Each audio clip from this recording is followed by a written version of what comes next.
So, good morning, everybody.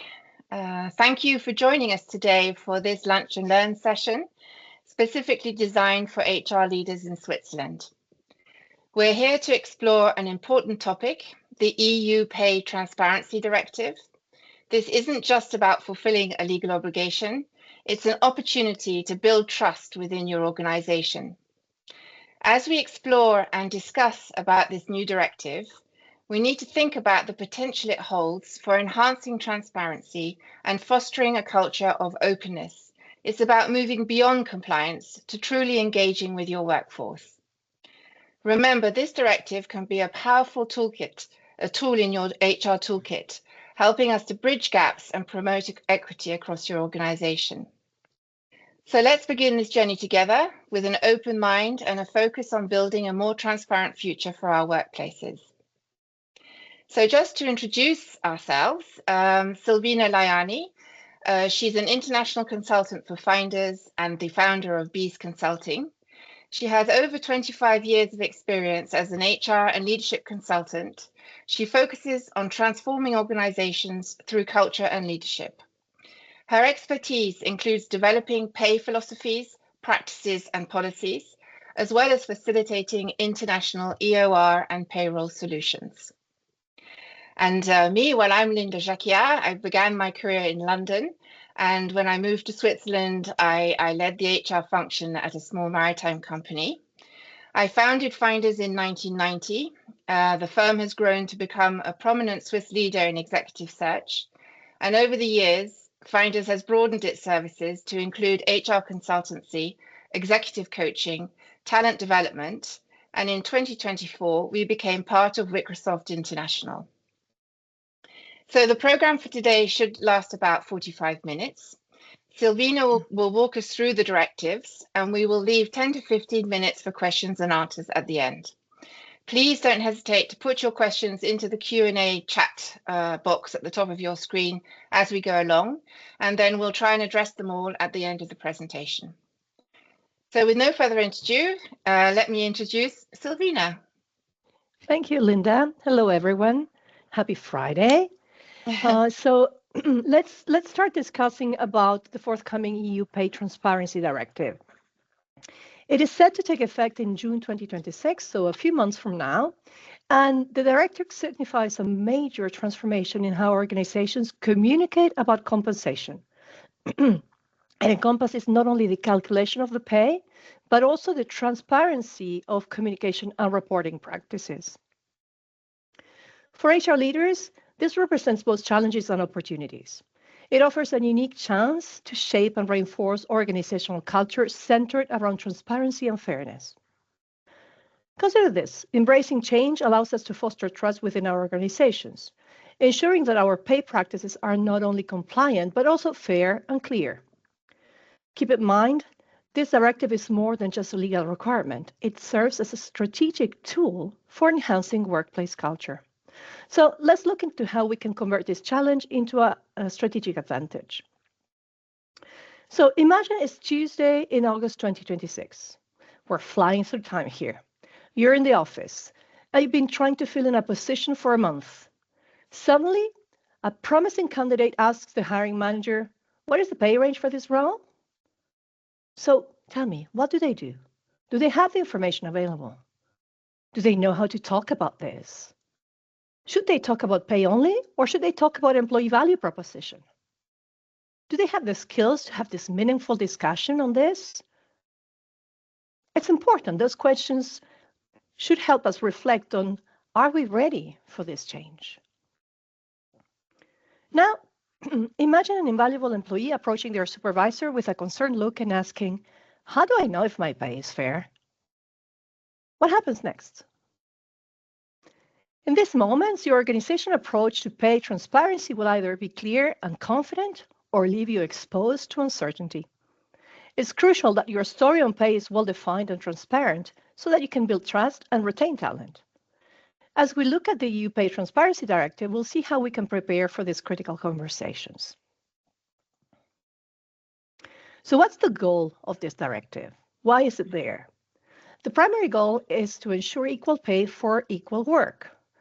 The idea is to promote transparency throughout the workforce. This initiative is not merely a bureaucratic formality. It is rooted in principles of fairness and equality that resonate universally. Many organizations among the people who are present today already say that we are transparent, we are fair. Now it's a matter of how we're communicating that to existing employees, but also to future employees or candidates. The directive will come into effect on June 7th of next year, and it's not optional, it's a mandate. Beginning in phases from 2027, organizations will start reporting on gender pay gap as an additional mandate. This gradual implementation provides companies some time to adapt, but it's essential to begin preparations now. So who's impacted by this directive? Essentially, it focuses on the location of your employees rather than the location of your headquarters. And this is an important distinction. If you have staff on employment contracts in a EU member state, you fall under its scope, regardless of whether your company is based in Switzerland, the UK, or the EU. The fundamental rules apply to all employers, but is more stringent for reporting obligations, for example, as gender pay gap reports and job pay assessments for employers with 100 or more employees in a specific country. So let's say if you have 50 employees in France, then that will not apply to you. But if you have 105, then that would apply to you. I mean, the gender pay reports and job pay assessments. Therefore, it is crucial to be aware of where your employees are located and the nature of their contracts, including those through employers of records or EOR providers. Keep in mind, these changes are not solely about compliance. They aim to cultivate a culture of transparency and fairness within your organization. So let's look into some key points that human resources should focus under the directive. First, job advertisements. This will need to clearly state an initial pay level or a range. It is crucial for transparency, and it helps candidates understand what to expect right from the start. Next, HR must remember that asking candidates for their pay history is no longer permissible. This is an important step towards ensuring that pay decisions are based on the role and not on past earnings. Additionally, employees now have the right to inquire about their own pay levels and the averages for similar roles. This empowers staff with the knowledge they need to feel confident about their compensation, and it may represent a challenge for some employers who are not used to revealing that information. Finally, pay setting and progression must adhere to clear and neutral criteria. This ensures fairness and consistency across the board. By addressing these points, HR can foster a more equitable and transparent workforce. So what does the Pay Transparency Directive mean for Swiss companies with EU workers? First, it's important to note that although Switzerland isn't part of the EU, Swiss companies with employees in EU countries must adhere to local regulations. This means the directive applies to them as well. Many Swiss firms might use employers of record or local contracts in EU countries, but these arrangements will still be subject to the directive's requirements. Even if your teams are based entirely in Switzerland, expect a shift in expectations regarding pay transparency. This is about aligning with broader European standards, fostering clarity, ensuring fairness of compensation practices. So what if we take this not just a regulatory requirement, but an opportunity to reevaluate and enhance our culture around pay clarity and fairness? Let's take a moment to reflect on this. Pay transparency is more than just a rule. It's a mirror of your organization's culture. When you consider two people bringing equal value, do we require the best negotiator with a higher salary? Or do we ensure fairness across the board? Think about the roles at headquarters versus those directly tied to your mission. Are they aligned with the message you intend to send? How do you structure and communicate your pay? This demonstrates what you truly value. If an employee asks, why am I paid this amount? Do they receive a logical explanation, or is it hidden behind confidentiality? Another crucial aspect is consistency in communication. Do managers have a unified message about pay, or are there conflicting narratives? Consider how you respond when pay gaps arise. Do you proactively address them, or do you wait for complaints to surface? Remember, when you adjust one salary, it's vital to review similar cases to ensure fairness across the board. Ultimately, your leadership's approach to addressing pay discrepancies reveals the true meaning of fairness within your organization. Let's strive to create a culture of transparency and trust across the board. Let's be frank, the directive will spark 3 big and significant discussions that go beyond the mere policy changes. They are related to our values and how we engage with our teams. First, fairness and equity. Are there underlying gaps in our compensation that we should address or clarify? This provides a moment for us to evaluate practices and ensure equitable support for all team members. Next, leaders and money talks. Are our managers equipped to handle inquiries about compensation in a transparent and confident manner? It is essential for them to deliver clear and consistent answers that cultivate trust within the team. Finally, trust with staff.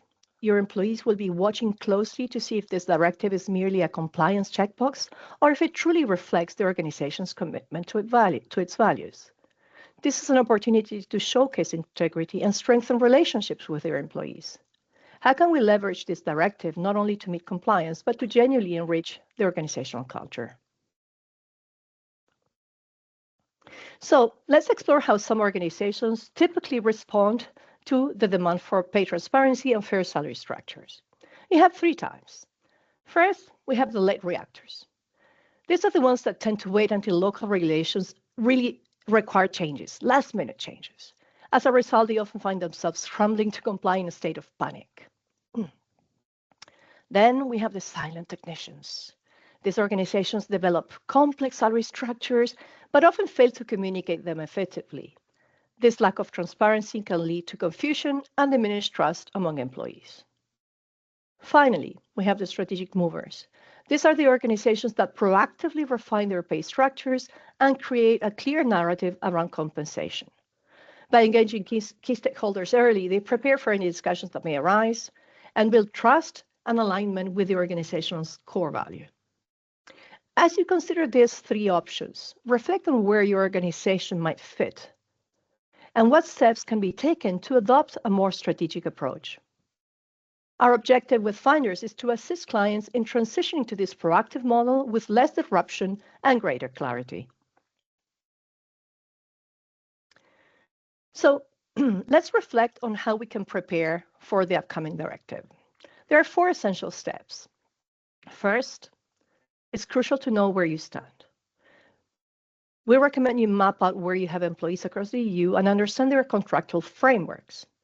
Identify the pay data you already possess and identify if there's any blind spot there that you can address. This foundational knowledge is key to moving forward effectively. Next, decide or refresh your pay philosophy. What does your organization want to stand for? Is it market competitiveness? Is it fairness and simplicity? Mission alignment? It's important to consider your competitors for talent and how you want to position your organization's pay within the market. Additionally, decide how transparent you want to be. Going beyond the minimum legal requirements can foster trust and loyalty, of course. Next, let's focus on building or improving the plumbing. This involves defining job architecture, including role levels and families, establishing salary band structures, or positive alternatives like geographic ranges. It's also essential to set clear rules for pay setting and progression to ensure consistency and fairness. Lastly, let's prepare your people. Aligning your leadership on the messaging, what will they say if employees ask? That will be key. You need to equip managers with simple scripts and guidelines for clarity and consistency. Communicate effectively with your staff about what will change, what remains the same, and where they can direct their questions. By following these 4 steps, you'll be well positioned to approach the directive not just as a compliance requirement, but as an opportunity to strengthen your organization's core values and culture. Now, let's look at the key traps to avoid as you navigate through this pay structure strategy. Firstly, beware of waiting for every detail from each state before you start. This approach can lead to significant delays and missed opportunities. It's important to start with a solid foundation and adjust as necessary. The second strap is building models so complex that no manager can explain them. Clarity is crucial for successful implementation.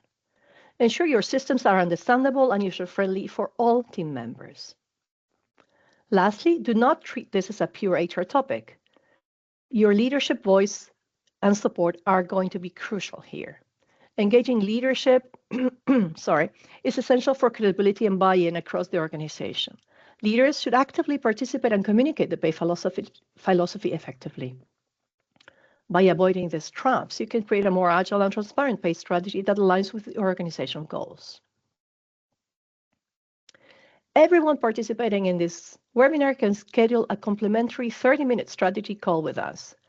This will help us discuss your specific context, identify 2 key priorities that you can focus on next year, and help you decide whether you tackle these priorities in-house or seek our assistance. The 3 blocks in the center illustrate the typical support we offer when organizations seek a sparring partner to guide them. So I guess, Linda, we can move into the questions and answers session. And of course, you have a QR code on the slide. And when you get the email with the following this participation in this webinar, you'll get also the link that you can click on to book some time with us. Perfect. Thank you, Silvina. So let me just see if there are any questions. Perhaps I'll start with this one. Are Swiss cross-border workers in France, Italy, or Germany covered by this directive? Well, basically, cross-border employees have a Swiss contract.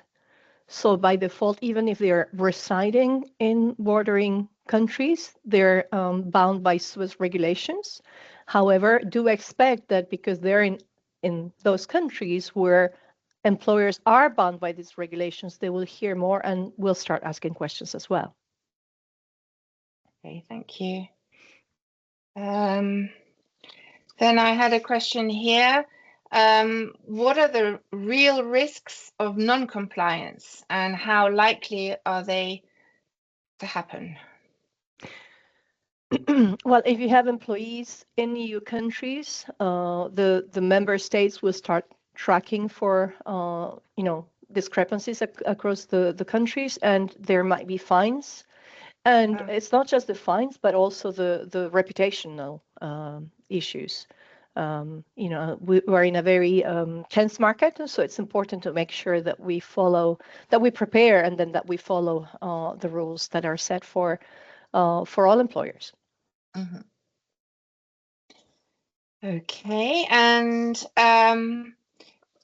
what do we say when staff compare pay across borders or teams and expect full clarity, even if the law does not force us to share? That's a difficult one. Could you repeat it? Sorry. Yeah. What do we say when staff compare pay across borders or teams and expect full clarity, even if the law does not force us to share?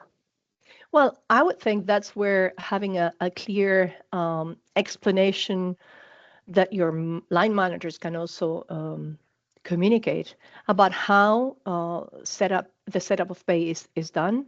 Markets are different, so you cannot compare a salary in Switzerland with a salary in Bulgaria. It's different markets, but you need to be able to explain how you get to setting ranges and pay in Bulgaria and in Switzerland. It's basically based about the roles, not the country, and then how you get the market data in each country to fix the pay ranges there. But it's not a simple discussion to have for line managers who have never talked about these topics. So it does take some preparation, and HR can really support line managers to have those discussions in a comfortable, less stressful manner, while guarding the reputation of the organization. Okay. Here's a technical one. Has the implementation for the Netherlands been delayed until the 1st of January 2027? I haven't heard specifically about the Netherlands, but it could be that some member states are not ready and they delay that. So it's important to follow those where you have people. It's important to follow closely what the member states are doing. Mm-hmm. And here's a practical one. Job ads will need to show a pay level. How accurate should that be? So how accurate? You can indicate one value as starting salary. Clearly, you will need to explain afterwards with the candidates that this is the initial salary and that it will be adjusted, but this is like the minimum that you would pay. Or you will need to explain if it's a range, how to use those ranges, so that candidates have an awareness of objectively where will the role be paid, irrelevant if they were paid, I don't know, 5,000 euros less. This is where you would start, and this is the key of the matter here is we are not able to ask what was their last salary anymore, so we'll need to start from that range. And then I suppose the big risk is when you post an advert with the salary levels exposed, people in similar functions in your organization are going to compare their own salary. Exactly. So that might trigger discussions internally. And also you will need to be careful because if we are hiring for a job in various EU countries, how are we going to tackle that? Are we going to publish all of the starting salaries across countries? Are we going to publish an ad specifically for France and then for Germany? How are we going to do that? Yeah, indeed. So here we have another question. The Pay Transparency Directive applies to only fixed pay, or does it also cover variable pay, for example, incentives and bonuses? So my understanding is that it starts with salary. It's not as precise yet as to say we need to also include incentive and bonus targets.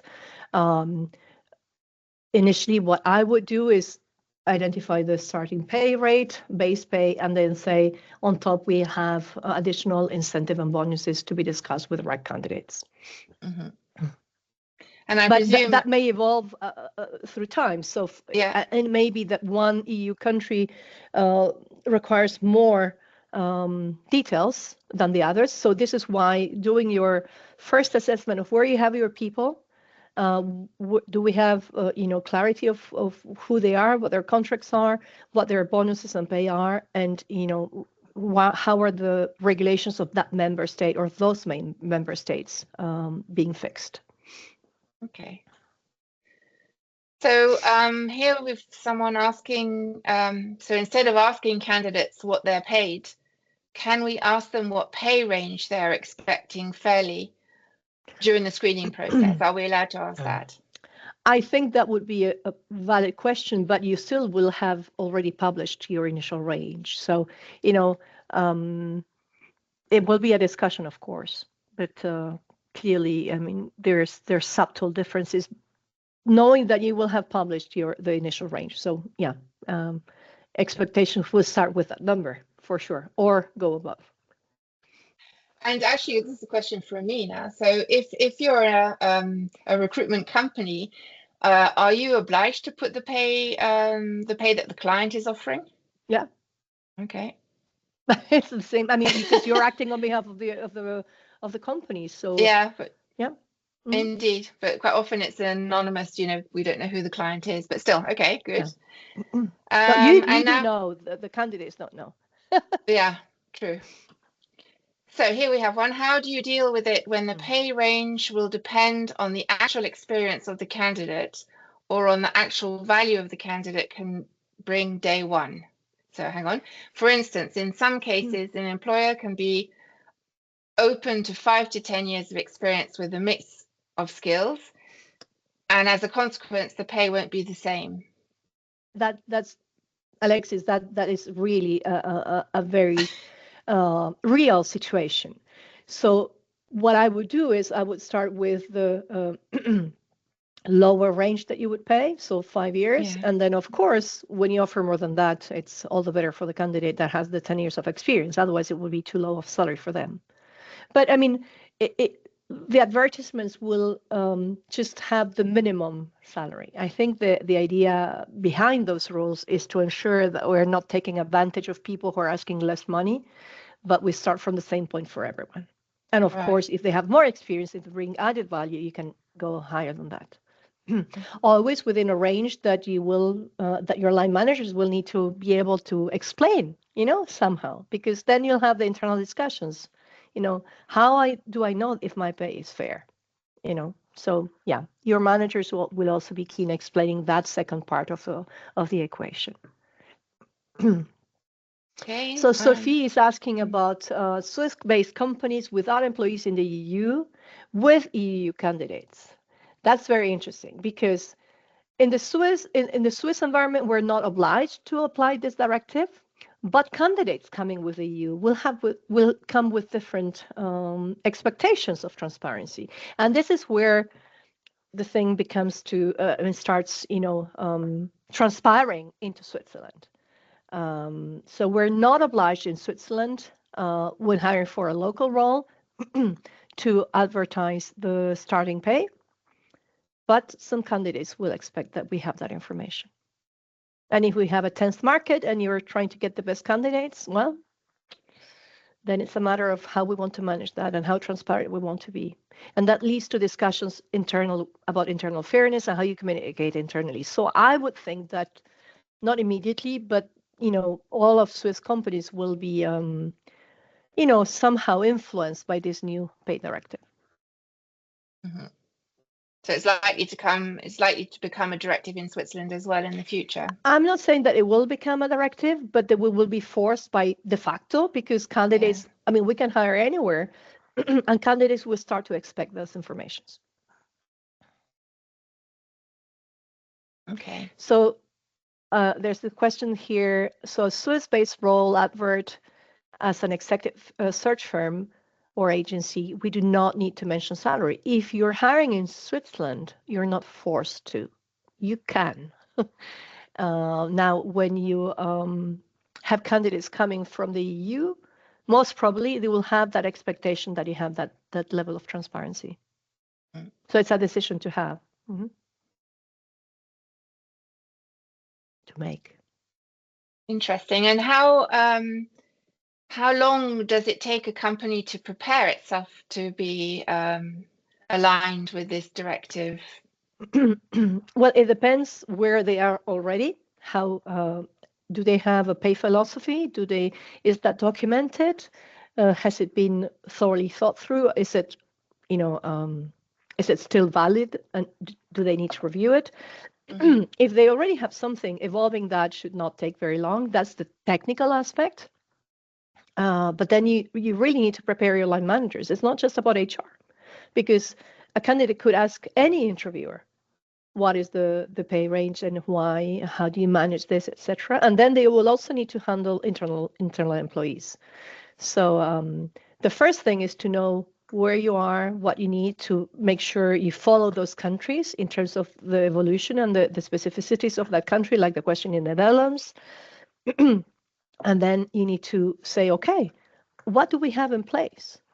Is it still is it validity? Is it what we want today? Do we need to evolve it, or do we need to start from scratch? And if you need to start from scratch, then, well, it could take a few months because you need to define where you want to be in the market, who your competitors are, get the data from market data, compensation market data providers, define job families, evaluate jobs, set the ranges. So it can take a few months, and all of this needs leadership validation. So it's not something you can do, hidden in the HR back office. You need to work with your leadership because it will impact everyone, not just candidates, but also existing employees. And there may need to be some adjustments. If you decide I want to pay at this level and I have a group of employees who's paid beneath that level, what are we going to do? And then you need financial approval to change that. It could happen immediately, it could happen in phases. So there's things that need to be discussed with leadership, and it's not something you can do in 1 month if you need to start from scratch. Okay, are there any other questions out there? Here we have. You can read So it. how does a line manager justify a pay gap if there are 3 staff members doing exactly the same operational work, but the gap is due to past experience and the current role is exactly the same? However, at the time of hiring, the length and depth of experience was considered when deciding the step. So how do you manage legacy situations where there might be some discrepancies? First of all, you need to understand where those are. And analyze, okay, is this still valid? How are the people performing? How can we explain our pay philosophy? And, we don't need to justify, the salary of each one. I mean, if people can ask where similar roles sit, they cannot ask, I want Sally's or Linda's salary, okay? So you will still be able to answer in a more generic way, but you need to be sure about why those gaps are there.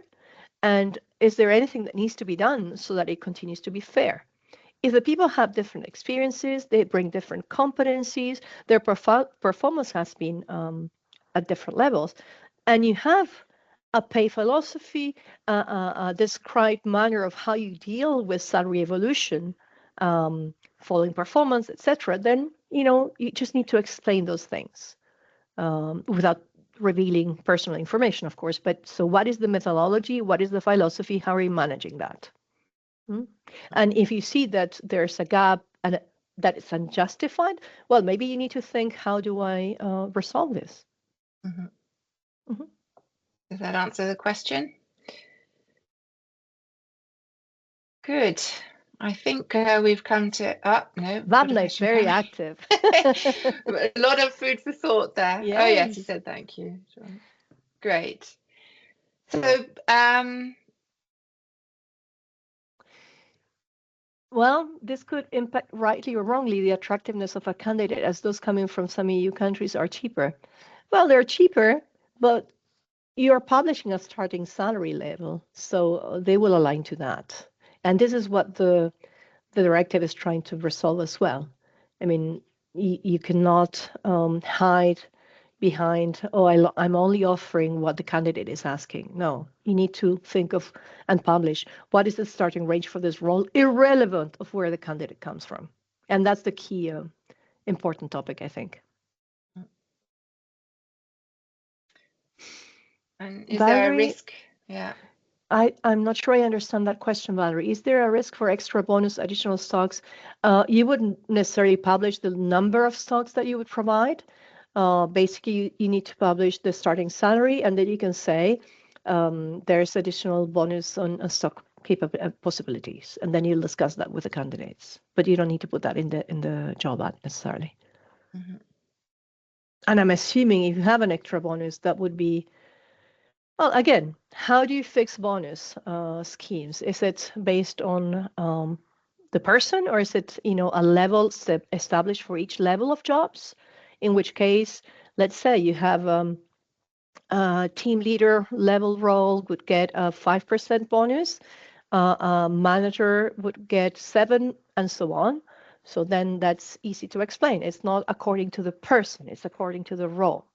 Same thing for stocks. Usually you have a policy that says if performance is good, people at this level will get so many stocks, and up to this level of stocks. So then there's a range, but at least you can explain how the ranges are fixed.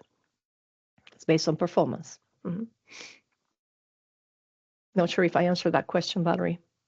I think that's what you were asking, but not sure. Okay, good.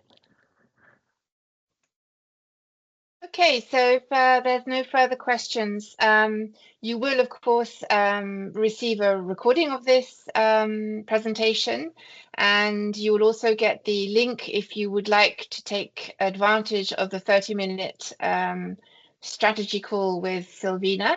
And, well, wishing you all a bon appetit. Thank you very much for participating, and happy year end.